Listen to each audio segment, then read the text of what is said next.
Mungkin tidak banyak yang tahu, tapi tanggal 17 Juni selalu diperingati sebagai Hari Dermaga Nasional di Indonesia. Ayo, jangan bilang belum tahu ya. Oh sudah, bagus kalau begitu. Oke, bicara soal dermaga tentu tidak akan lepas dari pelabuhan. Di Perancis pelabuhannya bagus-bagus loh. Jadi kalau suatu saat teman-teman datang ke Perancis dan ingin berwisata yang unik, silakan coba mampir di salah satu atau beberapa pelabuhan yang bakal Siska ceritakan ini.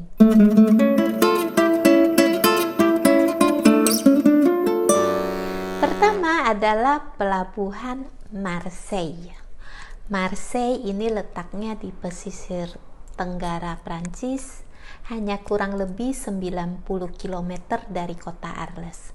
Penduduk Marseille jumlahnya terbanyak ketiga setelah Paris dan Lyon.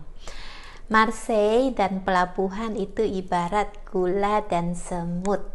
Kota ini didirikan oleh para pelaut dan pedagang Yunani dari Phocea sekitar tahun 600 sebelum Masehi dan berkembang terus sampai sekarang. Marseille merupakan pelabuhan komersial terbesar di Prancis dan terbesar keempat di Eropa. Bahkan ketika kota Paris masih berupa pedesaan, Marseille ini sudah menjadi kota pelabuhan yang sibuk. Berbagai kepentingan, ras, etnis, dan agama berkumpul di Marseille sampai sekarang. Jadi pelabuhan Marseille ini wajib kalian kunjungi. Yang kedua adalah pelabuhan Dunkers. Dunkers atau Dunkirs dalam bahasa Inggris terletak di bagian utara Prancis. Kalian pernah dengar nggak evakuasi Dunkirs? Ini kan pernah difilmkan ya. Nah, peristiwa penyelamatan prajurit sekutu di Perang Dunia Kedua itulah yang bikin pelabuhan ini terkenal. Jadi ceritanya saat Jerman menyerang Prancis, Inggris membantu dengan mengirim pasukan. Namun pasukan ini malah terkepung di sekitar pelabuhan Dunkers, dan Angkatan Laut Kerajaan Inggris berusaha menyelamatkan dan mengevakuasi pasukan itu dengan berbagai jenis kapal. Singkat cerita, 300.000 pasukan berhasil diselamatkan. Tapi berikutnya kota Dunkers dibom habis-habisan oleh pesawat tempur Jerman. Apa menariknya pelabuhan ini selain sejarahnya yang heroik tadi? Ada beberapa tujuan wisata. Ya, contohnya Musée Portuaire yang memperlihatkan gambar-gambar pelabuhan masa silam. Lalu ada juga Musée de Beaux-Arts yang memiliki koleksi lukisan dan pahatan bangsa Flandria, Italia, dan Prancis.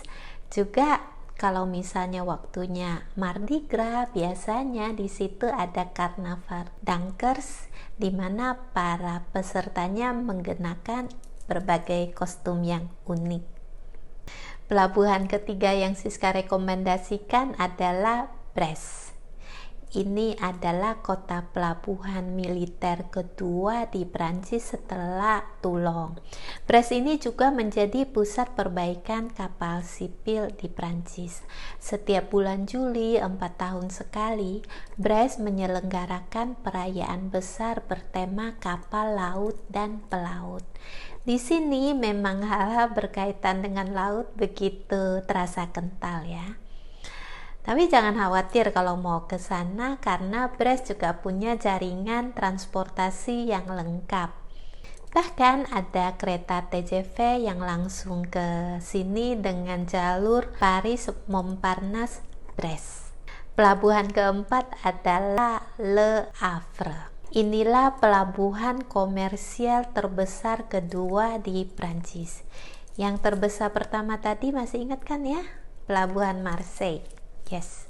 Kotanya sendiri dibangun di atas tanah rawa-rawa dan lumpur yang dikeringkan di sekitar abad ke-16. Pelabuhan Le Havre menghubungkan kotanya dengan tempat-tempat sepanjang Sungai Seine, Normandia, Paris, dan Portsmouth, sebuah pelabuhan pantai di Inggris, dan lainnya. Oh ya, asal tahu aja ya, pelabuhan ini bisa menampung semua ukuran kapal pesiar dunia. Jadi untuk jalur kapal pesiar Eropa Utara, pelabuhan ini bisa dibilang sangat strategis dan juga sering menjadi rujukan. Pelabuhan Calais. Calais adalah kota di Prancis Utara.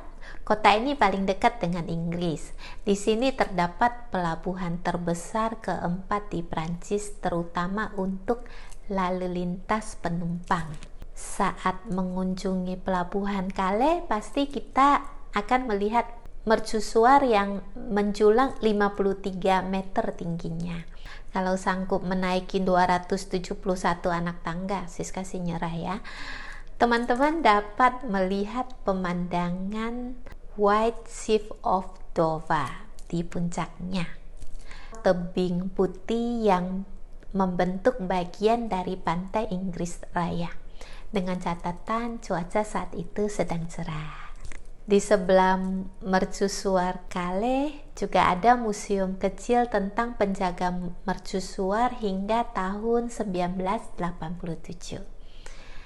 Ada juga Tour de Guet, yaitu menara pengawal yang dibangun awal abad ke-13 dan tingginya hampir 40 meter. Pelabuhan yang keenam adalah Caen. Selamat datang di ibu kota budaya dan intelektual Normandia. Inilah Caen, kota 100 menara. Pelabuhan Caen adalah pelabuhan marina komersial sekaligus perikanan. Pelabuhan ini menghubungkan kota Caen dengan Christeam, 15 km di hilir selat Inggris. Tempat ini menyimpan kenangan penting Perang Dunia Kedua. Ada monumen perdamaian yang cukup terkenal di sana. Yang ketujuh adalah Pelabuhan Lorient. Pelabuhan ini memiliki banyak kegiatan sehingga disebut juga kota 5 pelabuhan. Kenapa? Karena pelabuhan Lorient digunakan untuk 5 tujuan, yaitu militer, perikanan, komersial, penumpang, dan kapal pesiar. Militer, ya, sebagai pengetahuan Siska, Lorient adalah salah satu gudang senjata militer Prancis.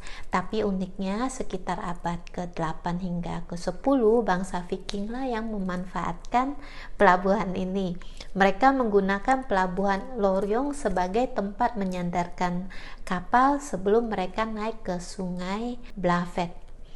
Lalu pada abad ke-17 pelabuhan Lorient difungsikan sebagai tempat berlindung kapal laut kerajaan dan kapal kampanye d'Inde Oriental yang menjadi awal dari terbentuknya kota ini. Setelah itu pelabuhan Lorient berkembang pesat berkat perdagangan rempah-rempahnya. Yang terakhir adalah pelabuhan Cherbourg. Letaknya di ujung utara semenandung Cotentin. Pelabuhan Cherbourg berstatus sebagai pelabuhan buatan terbesar kedua di dunia. Di sekitar pelabuhan ini kita melihat banyak kastil yang eksotik. Ini lumrah jika menengok sejarahnya yang dulu merupakan benteng pertahanan Prancis. Oke, begitu aja sekilas info tentang beberapa pelabuhan di Prancis. Siapa tahu ada yang tertarik untuk berwisata pelabuhan. Mungkin untuk berfoto-foto, melukis, menulis cerita, mencari inspirasi, atau sekedar menikmati suasana pelabuhan.